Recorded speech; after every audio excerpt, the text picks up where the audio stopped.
Oh, hi, it's me, your friend Adam. I'm here to give you my movie review of Mickey 17. Where to begin with this stillborn catastrophe? Korean director Bong Joon Ho has the perfect sci-fi world for what could be a profound cinematic journey, only to let modern culture war politics turn this thought-provoking world into the movie equivalent of some Trump-obsessed internet screed. Let's begin with a brief summary of Mickey 17. This dark sci-fi comedy set in 2054 follows Mickey Barnes, a financially desperate man who, after a failed business venture with frenemy Timo, joins a space expedition to colonize the icy planet of Niflheim. Mickey signs up as an expendable, a disposable worker tasked with deadly missions to aid the colony, and unknowingly agrees to be sequentially cloned over and over as the ship's lab rat. In spite of being an indispensable part of the crew's safety plan, Mickey does allow them to overcome mission-ending obstacles like fatal pathogens and skin-burning radiation. Mickey is played as the ship's loser,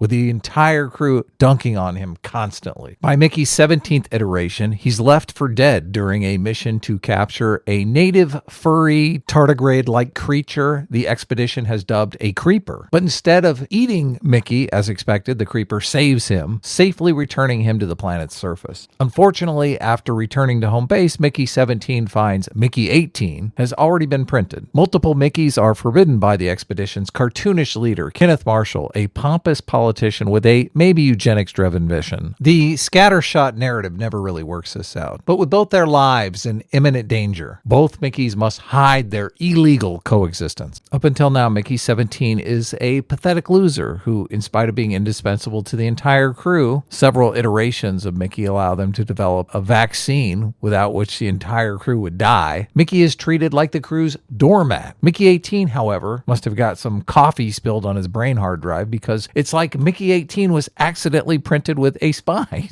creating immediate tension between the two Mickeys. After Mickey 18 unsuccessfully tries to kill 17, a shaky alliance forms where they agree to share death duties. Once it comes to light that there are two Mickeys, Mickey 17's girlfriend, Nasha, does what any woman would do when she finds out her boyfriend has an identical twin. Of course, she tries to sleep with both of them. Typical, right? Am I right, guys? Am I right? The plot, if you can call it that, escalates quickly when Mickey 18 discovers Marshall was going to kill 17 after a failed test of the ship's new artificial meat. Disgusted by what a pathetic loser Mickey 17 is, 18 impulsively rushes out to kill Marshall. Mickey 18 attempts to assassinate Marshall, but is thwarted as chaos erupts over a stowaway creeper aboard the ship. During the unfolding pandemonium, both Mickeys are exposed, enraging Marshall, who quickly arrests them. Facing execution, the two Mickeys are tasked to deal with a growing threat, a giant swarm of creepers looking for the missing stowaway creeper inside the ship.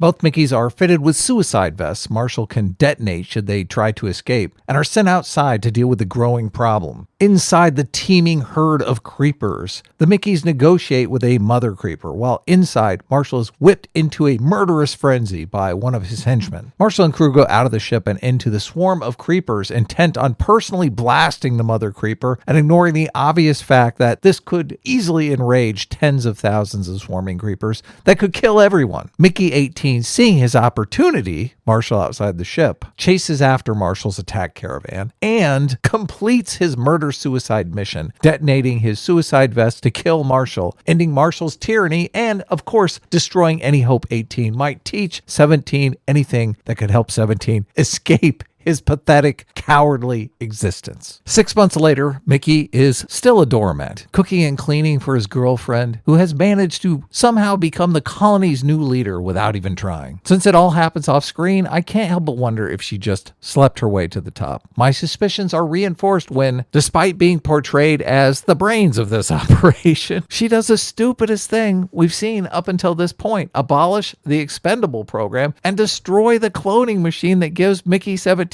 his ability to live forever. Thankfully, the movie doesn't dwell on how royally fucked up this is, how mind-numbingly moronic you have to be to actually believe that this is a good idea, how brain malfunctionally stupid every single person on this expedition has to be to silently go along with this and pretend this is a good decision for the mission, just so they can act like they're doing Mickey 17 some kind of favor. Enjoy dying with everyone else once the crew inevitably encounters its next survival-ending obstacle, Mickey. And if that more likely than not scenario doesn't kill you, Mickey, you get to grow old as your girlfriend's maid.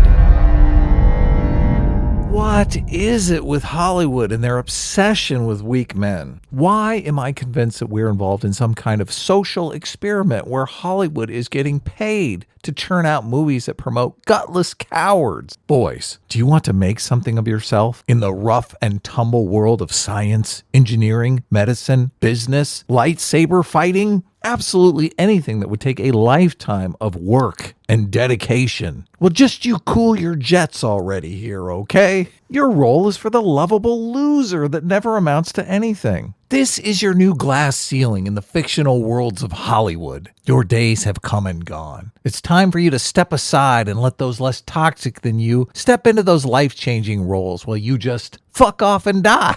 But for Mickey 17, death isn't even good enough. There's got to be innumerable deaths in more and more humiliating ways. Who the hell is this movie for? Mickey doesn't even choose to be the expendable in some kind of selfless act. He's tricked into it because of his own stupidity. Everyone keeps asking Mickey, what is it like to die? This could be played as the most torturous aspect of Mickey's job, not knowing how many times these people have hurt him, making every new Mickey as naive and innocent as the last. But instead it's played solely for laughs, turning everyone who asked Mickey what it's like to die into the most cartoonish of villains. Once Take Charge Mickey 18 shows up, the writers have a perfect catalyst to propel Mickey 17 through a life-changing transformation from ship's doormat to fearless space Chad. But of course we wouldn't want to inspire the next generation of young men to stand up for themselves. Mickey 17 starts off a pathetic loser and ends a pathetic loser. What are his hopes and aspirations? Who cares? He's just the protagonist of this movie. The male lead cast to trick gullible males into movie theaters for their weekly dose of re-education, cleverly disguised as entertainment. Today's heroes, if you can call them that, don't need aspirations or character arcs. Sure, the most memorable characters in movie history want something, while internal forces like fear, self-doubt, or low status combine with external forces like people, society, or lack of resources to create resistance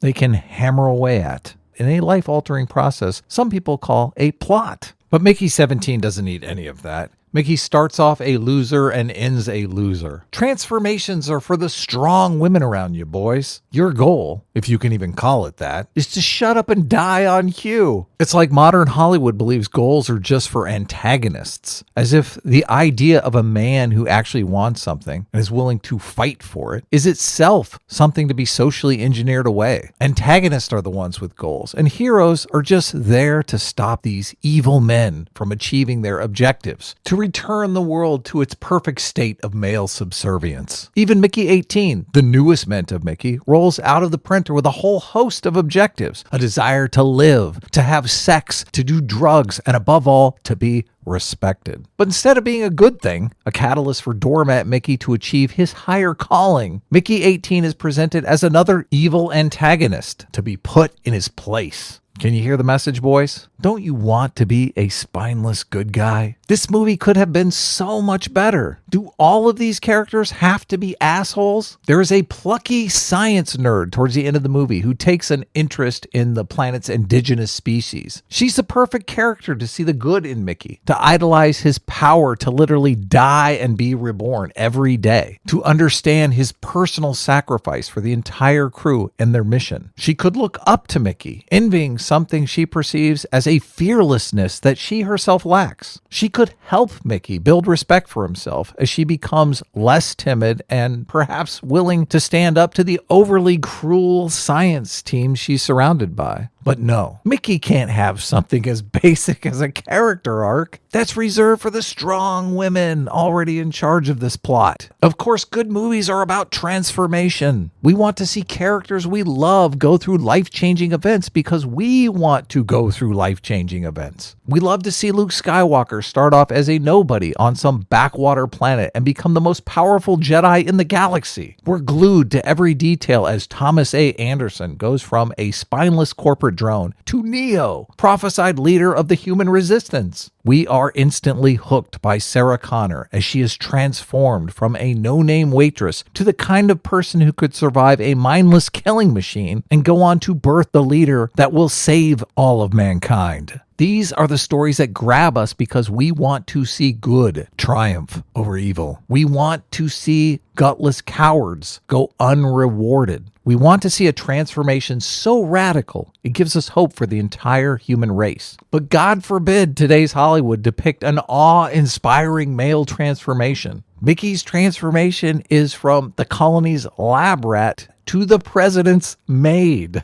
Sorry, Mickey, you hit Hollywood's new glass ceiling for men. And boys, don't dare to dream big. Big dreams are the luxury reserved solely for women and evil men.